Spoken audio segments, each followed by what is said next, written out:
TDP Janasena అధినేతల పోటాపోటీ ప్రకటనలు ఉమ్మడి తూర్పుగోదావరి జిల్లాలో కోల్డ్ వార్ కు దారితీశాయి. మొన్నటి వరకు కలిసిమెలిసి కార్యక్రమాలు నిర్వహించిన ఇరు పార్టీల నేతలు ఇప్పుడు కసబుసులాడుకుంటున్నారు. 4 నియోజకవర్గాలకే ఈ రేంజ్లో ప్రచండ యుద్ధానికి దిగితే పూర్తి స్థాయిలో అభ్యర్థులను ప్రకటిస్తే పరిస్థితి ఏంటన్న చర్చ జరుగుతోంది.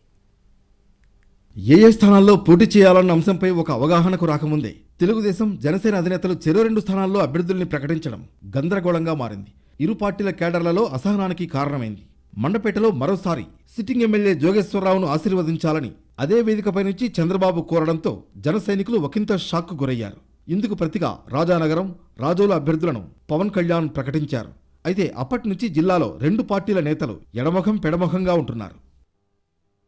ఇప్పటికే రాజమండ్రి రూరల్, పిఠాపురం, జగ్గంపేటల్లో పార్టీ నేతల మధ్య కోల్డ్ వార్ ఓ రేంజ్లో సాగుతోంది. కాకినాడ అర్బన్, కాకినాడ రూరల్, పెద్దాపురం, ప్రత్తిపాడుల్లో ఎవరికి వారే అన్నట్లు కార్యక్రమాలు నిర్వహిస్తున్నారు. అమలాపురం, రాజోలు, కొత్తపేట వంటి నియోజకవర్గాల్లో నామకే వాస్తే పలకరింపులతో సరిపెడుతున్నారు. పైకి పలకరించుకుంటున్నా లోపల మాత్రం కత్తులు నూరుతున్నారు.